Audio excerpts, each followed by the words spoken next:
Hello students, कैसे हैं आप लोग? कैसे चल रही है आप लोगों की पढ़ाई? तो क्या आप सभी लोग इंटरव्यू के लिए गाइडेंस प्रोग्राम मतलब आप सब लोगों का मेंस बहुत अच्छा हुआ है? आप में से? अच्छा। कुछ बच्चे इसमें ऐसे भी हैं क्या जिन्होंने मेंस नहीं दिया है? सारे बच्चे ऐसे हैं जिन्होंने मेंस इस बार एपीएससी सीसीई का मेंस आप लोग अपीयर हुए थे, हाँ? अच्छा। यानी इस बार जो इंटरव्यू कॉल होगा होपफुली ईश्वर करे आप सभी लोगों का इंटरव्यू कॉल हो, है ना? आज का जो सेशन है ना ये बोथ फॉर्म में चल रहा है, यानी कि ये जो क्लास है ये रिकॉर्ड भी हो रहा है, तो आप में से जो बच्चे बाहर जाना चाहें वो जा सकते हैं, क्योंकि पीछे कैमरा ऐसे फॉर्म्ड हुआ है, तो आप लोग बार बार डिस्टर्ब मत कीजिएगा प्लीज। ठीक? हाँ, ठीक है। आज जो है हम पर्सनालिटी टेस्ट या इंटरव्यू के लिए बात करने जा रहे हैं। ठीक है, आपको जैसा कि पता है कि जो इंटरव्यू टेस्ट है वो प्रीलिम्स और मेंस से बिल्कुल डिफरेंट नहीं है। जैसे आपने प्रिपरेशन किया ना, प्रीलिम्स का किया, मेंस का किया, या आपने जो तैयारी की है अभी तक, ये बिल्कुल वैसा, यानी कि जो हम बोलते हैं ना सिविल सर्विसेज एग्जामिनेशन एक इंटीग्रेटेड अप्रोच है। तो प्रीलिम्स, मेंस, इंटरव्यू ये बिल्कुल डिफरेंट नहीं है, सब एक दूसरे के साथ ही है, ये एक इंटीग्रेटेड प्रिपरेशन होता है। अभी मैं कुछ पॉइंट्स को लेके भी आया हूँ, ये सारे पॉइंट जब अभी हम डिटेल में जब अभी हम डिस्कस करेंगे ना, तो आपको एक एक चीज जो है इसकी क्लैरिटी पता चलेगा। ठीक है, आज ये दिल्ली के मुखर्जी नगर से जो क्लास हो रही है, और आप में से जो भी बच्चे यहाँ पे बैठे हुए हैं जो कि अपियर हुए हैं मेंस में, मैं ईश्वर से ऐसी प्रार्थना करूंगा कि आप सभी लोगों का, मैक्सिमम लोगों का या सबों का जो है इंटरव्यू कॉल हो, और एटलीस्ट आप लोग फाइनल सिलेक्शन भी ले। ठीक, चलिए, ये जो बच्चे अच्छा नए भी हमारी वीडियो को देख रहे हैं ऑनलाइन, उनको भी मैं बताऊं, ये वीडियो ऐसा नहीं है कि अगर आपने कभी भी एग्जाम अगर आप देना चाह रहे हो, वीडियो आपके लिए भी उतना ही यूजफुल है जितना कि आपके सीनियर्स के लिए या आपके ये बड़े भाई बहन के लिए। ठीक है, क्यों? क्योंकि ये जो प्रिपरेशन है ना वो एक जर्नी है, जो कंप्लीट जर्नी होती है। प्रीलिम से मेंस अलग नहीं है, मेन से इंटरव्यू अलग नहीं है, इसके बारे में हम बात करेंगे। तो जो बच्चे एपीएससी सीसी 2026 या 27 में अपियर होंगे उनके लिए भी ये वीडियो उतना ही यूजफुल है। ठीक है, अब आइए थोड़ा सा मेरा परिचय, मेरा जो इंट्रोडक्शन है, माई सेल्फ इम्तियाज खान, और मैंने ग्रेजुएशन, पोस्ट ग्रेजुएशन, इसके अलावा 100 से प्लस बुक्स मैंने पब्लिश की हैं, जैसा कि आप सब लोग जानते हैं। कई ऐसी रेपुटेड मैगजीन्स हैं जो आप लोग पढ़ते भी हैं, और बहुत से ऐसे रेपुटेटेड पब्लिकेशन हाउस हैं जहां से मेरी मैगजीन्स आती हैं। ठीक है, इसके अलावा कुछ ऐसी बुक्स हैं जो अब हम असम में भी लॉन्च करने जा रहे हैं। अब आइए हम बात करते हैं सबसे पहले कि एपीएससी सीसी पर्सनालिटी टेस्ट क्या है। आप में से जैसा कि क्लास में भी बहुत से लोगों से कई बार बात हुई है, ठीक, कि इसमें आखिर पर्सनालिटी टेस्ट या इंटरव्यू में क्या चीज चेक किया जाता है या क्या चीज जज किया जाता है। फॉर एग्जाम्पल कि आपका पर्सनालिटी है ना, कि अब आपका देखिए नॉलेज नहीं जज किया जा रहा है, ये हमेशा ध्यान रखिएगा। आपका जो नॉलेज है, इंटेलेक्ट, वो तो हो चुका, क्योंकि आप क्या किए हैं, आपने प्रीलिम्स क्वालिफाई किया है, आपने क्या किया है, मेंस या रिटेन एग्जाम आपने क्वालिफाई किया है। तो ये तो बिल्कुल ही क्लियर हो गया कि आपके पास फैक्चुअल कैपेबिलिटी और कॉन्सेप्चुअल कैपेबिलिटी, ये दोनों ही बहुत ही अच्छा है। आपने अगर ये दोनों बहुत अच्छा है, मतलब क्या हो गया कि आपके पास नॉलेज है। अब आपका पर्सनालिटी चेक किया जा रहा है कि यानी आपका एटीट्यूड कैसा होगा, आप कितने ऑनेस्ट हैं, आपकी इंटीग्रिटी कितनी है, आपका लीडरशिप पोटेंशियल कितना है ना। इन सारी चीजों को जज किया जा रहा है। आपके थॉट्स में क्लियरिटी कितनी है, क्या जज किया जा रहा है कि आपके थॉट्स में क्लियरिटी कितनी है। तो जो बोर्ड पैनल है वो इस कुछ एलिमेंट्स को चेक करता है आपके अंदर। ठीक है, वन बाय वन हम इन चीजों को और भी ज्यादा अच्छे से क्लेरिफाई करते हैं, जस्टिफाई। ठीक है, अब हम क्यों, ये इंपॉर्टेंट क्यों है जरा देखिए। ये ना इंटरव्यू को, जैसे बहुत से बच्चे ऐसे हैं आप में से, जैसे कि मेरे को अभी भी याद है कि कोई एक बच्चा ऐसा है जो ऑलरेडी 2 इंटरव्यू वो फेस कर चुका है। तो इस बार वो मेरे से आके बोल रहा था कि सर मुझे लगता है कि मॉक इंटरव्यू से बहुत ज्यादा बेनिफिट नहीं होता, मैं इस बार डायरेक्ट इंटरव्यू देने जाऊंगा। तो मुझे लगता है कि उसकी सोच गलत है, हालांकि मैंने उसे बताया भी था। तो ओवर कॉन्फिडेंस में नहीं आना है कभी भी। क्यों नहीं आना है? क्योंकि देखिए ये इंटरव्यू 2 रोल बहुत मेजर प्ले करता है। सपोज करिए कि आपका मेंस का एग्जाम अच्छा हुआ है, 2 ही कंडीशन हो सकता है कि आपने का मेंस का एग्जाम जैसा आपने लिखा है ऐसा हुआ हो, यानी कि बहुत अच्छा हो सकता है, या क्या हो सकता है, बहुत ही खराब हो सकता है। 2 ही चीज तो होगा और तो कुछ होगा नहीं। यानी कि मार्क्स आप जो आपका एक्सपेक्टेशन है उससे ज्यादा आ जाए या उससे कम आ जाए, दोनों ही कंडीशंस में इंटरव्यू बड़ा हेल्प करेगा। सपोज करो कि मार्क्स कम आ जाए, तो अगर आप इंटरव्यू में अच्छा मार्क्स ले आते हो तो आपके फाइनल एटलीस्ट सिलेक्शन के चांसेस बढ़ जाते हैं। यानी अभी आप जो आइडेंटिटी क्राइसिस से गुजर रहे हो वो क्या होगा, आपका फुलफिल हो जाएगा, यानी कि फाइनल सिलेक्शन। और अगर आपके मेंस के मार्क्स बहुत अच्छे हैं तो रैंक के लिए बहुत इंपॉर्टेंट है। अगर आप रैंक लगाते हो तो आपको पता है जो सर्विस एलोकेशन में आपको इसमें क्या मिलेगा, बहुत ज्यादा हेल्प मिलेगा। सर्विस एलोकेशन मतलब सारी सर्विसेज अपनी जगह अच्छी होती हैं, लेकिन अगर हम एडमिनिस्ट्रेटिव सर्विसेज में जाना चाह रहे हैं, अगर हम पुलिस सर्विसेज में जाना चाह रहे हैं, तो वहां से आपको इंटरव्यू में अगर हम अच्छा मार्क्स ले आते हैं तो हमारे मन चाहा जो हमारा सर्विस है वो हमें एलोकेट होने में बड़ा हेल्प मिलता है। तो इसलिए इंटरव्यू को बहुत ज्यादा सीरियस इन द सेंस लेना चाहिए। इसके अलावा जो बोर्ड मेंबर हैं, है ना, वो आपसे क्या चाहते हैं या आपके अंदर क्या जज करते हैं, आपका मेंटल अटेंडेंस जज करते हैं, आपकी जो क्रिटिकल और डिसीजन मेकिंग थिंकिंग है वो जज करते हैं। इसके अलावा आपका जो बैलेंस जजमेंट है ये बड़ा इंपॉर्टेंट रोल प्ले करता है, ठीक है। सोशल अवेयरेंस आपका जज करते हैं, यानी कि जो असम स्पेशल यानी जो असम स्पेसिफिक नॉलेज है। जैसे कि आप में से भी कई लोगों ने कई बार पूछा हुआ है कि सर आखिर आर्ट्स के सब्जेक्ट को इतना ही ज्यादा प्रेफर क्यों दिया जाता है। उसका रीजन यही है कि अगर आप किसी भी नई जगह पे जाते हैं तो आप क्या चेक करने की कोशिश करते हैं, आप यही तो देखते हैं कि वहां का जियोग्राफिकल कंडीशन कैसा है, वहां का पॉलिटिकल स्ट्रक्चर कैसा है, वहां का क्या है इकोनॉमी कैसी है, वहां का कल्चरल कैसा है, वहां का हिस्टोरिकल बैकग्राउंड क्या है। तो इसीलिए इन सब्जेक्ट्स का हम जितनी बार हम पढ़ाई करते हैं, जितना हम सही तरीके से समझने की कोशिश करते हैं, तो हमें यहाँ पे सिविल सर्विसेज यानी कि एज ए ब्यूरोक्रेट आपको जाके बहुत हेल्प करेगा वहां पे एडमिनिस्ट्रेशन के पार्ट बनने में, ठीक है। इसके अलावा मॉरल इंटेग्रिटी और इथिकल जो ओरिएंटेशन है बड़ा इंपॉर्टेंट रोल होता है, ठीक। इसके अलावा लास्ट में कम्युनिकेशन स्किल बहुत इंपॉर्टेंट रोल प्ले करता है कि एज अ आपके अंदर कितना ज्यादा कॉन्फिडेंस है और आप कितनी कॉन्फिडेंस से अपनी बातों को रख पाते हैं जनता के सामने as a bureaucrat. Interview board इसके अलावा आप कैसे बैठते हैं, कैसे सुनते हैं और सुन के उस चीज को कैसे रिस्पॉन्ड करते हैं अंडर प्रेशर, इसका जज बहुत ज्यादा करते हैं। इसीलिए इसको पर्सनालिटी टेस्ट कहा जाता है। अब जैसे जो ये 3 पॉइंट हैं, ये तब तक कोई किसी के बारे में नहीं बता सकता जब तक कि वो उसके साथ क्या करे, प्रैक्टिकल इन्वॉल्वमेंट ना हो। Practical involvement in the sense क्या है कि जब कभी को जैसे इंटरव्यू टेस्ट है, अब आपकी पर्सनालिटी के बारे में कोई तब तक नहीं बता सकता जब तक आपके साथ उसका इंटरेक्शन ना हो। ये वो सेशन नहीं है कि थ्योरेटिकल पार्ट नहीं है, ये टोटली प्रैक्टिकल पार्ट है। इसीलिए मैं मॉक इंटरव्यू देना चाहिए। मॉक इंटरव्यू देंगे तभी आपको कोई जज करके बता सकता है कि कहाँ पे आप सिट हो सकता है। आप सिट आपकी सिटी आपका जो सिटिंग अंडरस्टैंडिंग है बहुत अच्छी हो, लिसनिंग अंडरस्टैंडिंग बहुत अच्छी हो, रिस्पॉन्ड भी अच्छा हो। लेकिन अगर आपने मान लीजिए 10 या 5 वीडियो अगर आपने देख लिया तो आपको लगेगा कि नहीं, वीडियो क्या है वो एक कॉमन प्रोस्पेक्टिव के पॉइंट ऑफ व्यू से बनता है, वो किसी स्पेसिफिक पर्सन से नहीं बन रहा है। लेकिन आप स्पेसिफिक है, हो सकता है आपके अंदर सारी चीजें ठीक हो, है ना, तो आपके ऊपर ये वेरी नहीं करेगा, ये पर्सन टू पर्सन वेरी करेगा कि किस पे। तो ये एक पूरी तरीके से क्या है, जब आप मॉक देने जाएंगे तो ये डिसाइड होगा कि कौन सी चीजें आपके ऊपर यानी आपके लिए फीडबैक क्या है, वो वेरी करेगा पर्सन टू पर्सन, ठीक है। अब देखिए नेक्स्ट पॉइंट क्या है कि डैफ बहुत इंपॉर्टेंट रोल प्ले करेगा आप सबों के लिए।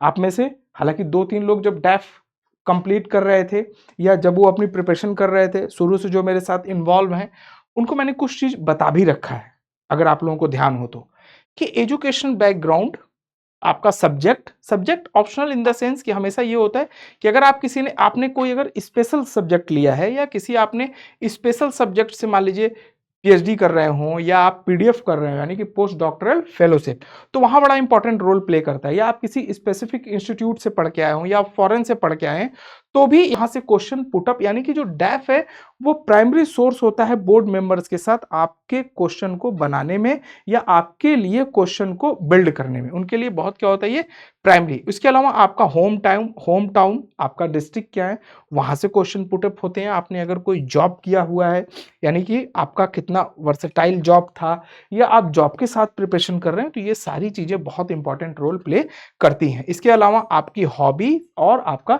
इंटरेस्ट एरिया कैसे है, यहां से भी बोर्ड मेंबर को क्वेश्चन उनको फॉर्म करने में काफी आसानी होती है। तो कई बार क्या होता है कि ये बड़ा इसलिए बोला जाता है कई बार कि इंटरव्यू जो है या पर्सनालिटी टेस्ट वो बड़ा ओपन चैलेंज होता है कि आपके सामने आपकी चीजें रखी हुई हैं, अब आपके ऊपर डिपेंड करता है कि आप इन चीजों को डील कैसे करते हैं। तो इसको बहुत अच्छे से तैयार करके जाना है, डेफ को बहुत अच्छे से, ठीक है। कुछ पॉइंट्स यहाँ हैं कि करंट अफेयर को कैसे प्रिपेयर करें करंट अफेयर का। तो असम से रिलेटेड जितने भी गवर्नमेंट स्कीम्स हैं, चाहे वो सेंट्रल गवर्नमेंट की हो वो या स्टेट गवर्नमेंट्स की हो, यानी कि असम गवर्नमेंट और सेंट्रल गवर्नमेंट, इसको बहुत अच्छे से देख के जाएंगे, बजट सर्वे अच्छे से देख के जाइए। ठीक, बॉर्डर इश्यूज बहुत इंपॉर्टेंट रोल प्ले करते हैं, जो आपका इंटरनल सिक्योरिटी का पार्ट हो गया, वो चाहे इंडिया के पॉइंट ऑफ व्यू से हो या स्टेट के point of, India in the मतलब सेंट्रल गवर्नमेंट और स्टेट गवर्नमेंट। जैसे बांग्लादेश से रिलेटेड कौन सा माइग्रेंट का इशू आ रहा है, ठीक, फ्लड से रिलेटेड, जैसे कि आपको पता है कि जो गुवाहाटी है, फ्लड हमेशा आता रहता है, क्लाइमेट चेंज से रिलेटेड क्या इशू आ रहा है। इसके अलावा इकोनॉमी और सोशल जस्टिस से रिलेटेड क्या प्रॉब्लम आ रहा है, कि कहीं ऐसा तो नहीं कि इकोनॉमी बूम कर रही है तो ऐसा है कि वो जो एक बैनर की इसका जो इंक्लूसिव ग्रोथ हो रहा है या नहीं हो रहा है। ठीक, इसके अलावा गवर्नेंस और एडमिनिस्ट्रेशन के पॉइंट ऑफ व्यू से भी आपसे क्वेश्चन पूछे जा सकते हैं। इनसे रिलेटेड जो भी स्कीम्स हैं या जो भी प्रॉब्लम चल रहे हैं वो आप सॉल्व करने की कोशिश करेंगे, या आप किस तरीके से एज अ ब्यूरोक्रेट आप इस पे अपना ओपिनियन रखते हैं। ठीक, अब कुछ क्या है, असम स्पेसिफिक प्रिपरेशन भी आपके लिए बड़ा इंपॉर्टेंट रोल प्ले करता है। ठीक, यानी कि हिस्ट्री कल्चर ऑफ असम, अगर आप ऐसे किसी एरिया से आते हैं और नहीं भी आते हैं तो हिस्ट्री और असम का जो कल्चर है, ज्योग्राफिकल कंडीशन या ज्योग्राफी और इन्वायरमेंट है, पॉलिटिकल या पॉलिटी एडमिनिस्ट्रेशन है, इकोनॉमी या इकोनॉमिकल डेवलपमेंट और उससे रिलेटेड इश्यूज, ये जो है असम पैसिफिक या असम स्पेशल के पॉइंट ऑफ व्यू से या स्टेट स्पेशल के पॉइंट ऑफ व्यू से आपको इसको प्रिपेयर करके जाना है। ये रिलेटेड, अब ये आपके लिए बहुत ज्यादा टफ नहीं होना चाहिए। क्यों? आपने ऑलरेडी क्या दिया है, प्रीलिम्स दिया है, आपने ऑलरेडी क्या दिया है, मेंस दिया है, और आप, मैं मान के चल रहा हूं कि आप में से बहुत से लोग हैं जो एटलीस्ट 1 ईयर से प्रिपरेशन कर रहे हैं। तो स्वाभाविक सी बात है कि लास्ट 12 मंथ से आप लोग क्या कर रहे हैं, करंट अफेयर पढ़ रहे हैं।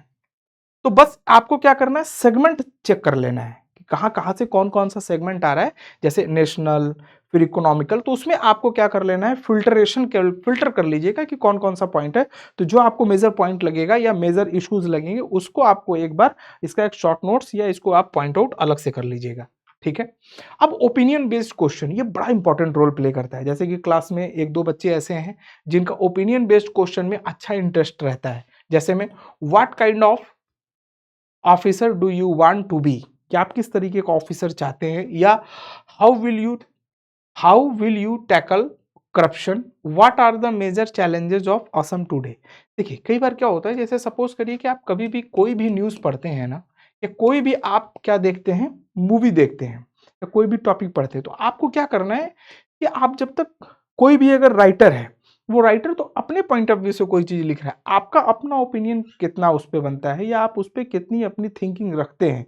हमेशा ये नहीं देखना है कि आपको कोई मैटर मिल गया, आपने कोई चीज़ उससे पढ़ ली, तो पढ़ने के बाद अब क्या करना है, उस पर आपका ओपिनियन क्या है, आप उस पर अपना डिसीजन क्या रखते हैं, ये बहुत मैटर करता है आप लोगों के लिए।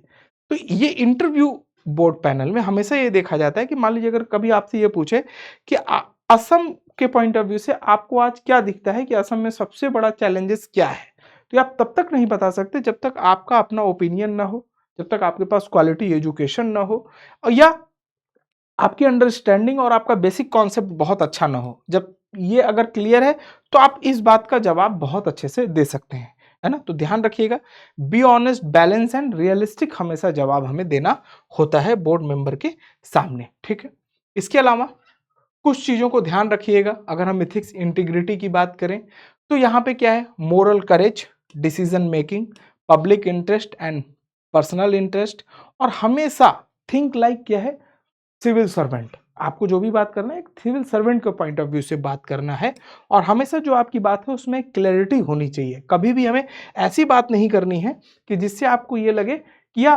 बोर्ड मेंबर को ये लगे कि नहीं हम चीज़ों को क्या करें, ओवर एक्स्ट्रा प्रेजेंट कर रहे हैं। इसके अलावा मॉक इंटरव्यू और वहां से आपको हेल्प कैसे मिलता है। देखिए मॉक इंटरव्यू में क्या है, सबसे इंपॉर्टेंट जो मैंने आपको बताया कि हो सकता है कि आपकी सीटिंग कैपेसिटी बहुत अच्छी हो, है ना। बहुत से बच्चे हैं जो बहुत सुन के कामली जवाब दे देते हो किसी बात का, या हो सकता है बहुत लोग ऐसे हैं जिनका आंसर तो वो तब तक नहीं पता चलेगा जब तक आप मॉक नहीं करेंगे कहीं पे। तो यहाँ आपका एक तो फियर खत्म हो गया, आपके अंदर जो इंप्रूवमेंट हो सकता है वो आपको बहुत अच्छा देखने को मिलेगा। आइडेंटिटी यानी कि जो आपकी जो वीकनेस है उसे आइडेंटिफाई किया जा सकता है, और सबसे इंपॉर्टेंट चीज है कि आपकी जो बॉडी लैंग्वेज है, आपका टोन है, उसमें आपको इम्प्रूवमेंट करने का बहुत अच्छा मौका मिलता है। इसीलिए एक कोटेशन कहा जाता है जो बहुत अच्छा कोटेशन है कि क्वालिटी फीडबैक बहुत मैटर करता है। क्वालिटी फीडबैक मैटर करता है कि आप मोर देन मॉक देने से अच्छा है कि ज़्यादा आप नंबर ऑफ मॉक दीजिए, उससे अच्छा है कि आपके पास जो फीडबैक है वो बहुत ही ज़्यादा इम्पोर्टेंट हो या आपका जो फीडबैक है वो बहुत ज़्यादा क्वालिटेटिव हो। ठीक है? अब यहाँ देखिए, कुछ क्या मिस्टेक है जो आपको नहीं करना है। कौन-कौन से मिस्टेक्स आपको नहीं करने हैं? ओवर कॉन्फिडेंस नहीं होना है, बिल्कुल भी। आपका जो आंसर है वो कभी भी गेसिंग बेस पे नहीं होना चाहिए। आपका क्या है, गिविंग एक्सट्रीम ओपिनियंस नहीं हो। आर्गुमेंट बोर्ड के सामने हमेशा ध्यान रखिए कि जो आपकी एज क्या है, एप्रॉक्स 30 ईयर प्लस माइनस, ठीक? जो बोर्ड मेंबर हैं उनकी एज क्या होगी, एप्रॉक्स जो है वो कितनी होगी, 60 ईयर प्लस माइनस, ठीक? तो आपकी एज से ज़्यादा उनका क्या है, वर्किंग एक्सपीरियंस है। तो कभी भी उनके साथ आर्गुमेंट नहीं करना है। जो भी बात बोलनी है बहुत क्लैरिटी के साथ बोलनी है और अगर कोई चीज़ नहीं आता है, तो आप बहुत सिंपल शब्दों में कह देना है कि I am sorry sir ma'am, I am not aware of it at the moment. कोई इसमें बुरी बात नहीं है और शोल्डर को डाउन नहीं करना है यहाँ पे ये बोलते समय भी। ये कुछ इंपॉर्टेंट बात है जिसे आपको ध्यान रखना है। फाइनल डे टिप्स बहुत सिंपल है। ऐसा नहीं कि आप लोग नहीं जानते हैं, मैं कोई बहुत रॉकेट साइंस बता रहा हूँ, लेकिन फिर भी छोटी-छोटी चीज़ें ही हमें क्या करती हैं, हमारी सफलताओं को सुनिश्चित करती हैं। यानी छोटे-छोटे स्टेप ही हमें सही पाथ पे लेके जाता है, ठीक है? ये क्या है? ड्रेस को बहुत फॉर्मली, नीट एंड क्लीन होना चाहिए, बी काम एंड कंपोज्ड बिल्कुल रहिए। आपका जो क्या है, आई कॉन्टैक्ट, जब भी आप कोई जवाब दे रहे होंगे, कोई बात कर रहे होंगे, आपका आई टू आई कॉन्टैक्ट बहुत अच्छे से मिलते रहना चाहिए। बल्कि जो भी बात इंटरव्यू बोर्ड पैनल आपसे कोई भी बात अगर पूछें, तो सबसे पहले सुनना है बहुत ध्यान से और उसके बाद आपको अपना आंसर देना है।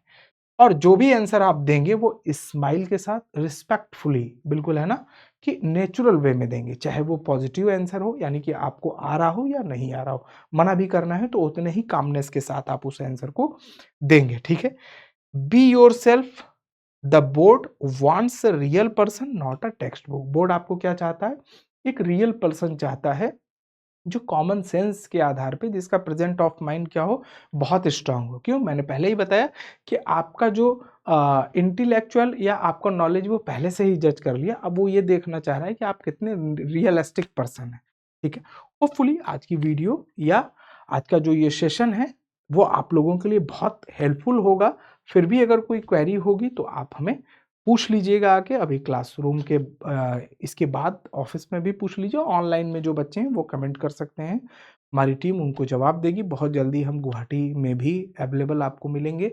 इसके अलावा अगर आप लोग इंटरव्यू या मॉक ड्रिल हमारे सेशन में अगर इन्वॉल्व होना चाहते हैं तो एक पीडीएफ फॉर्म होगा, मतलब गूगल फॉर्म होगा।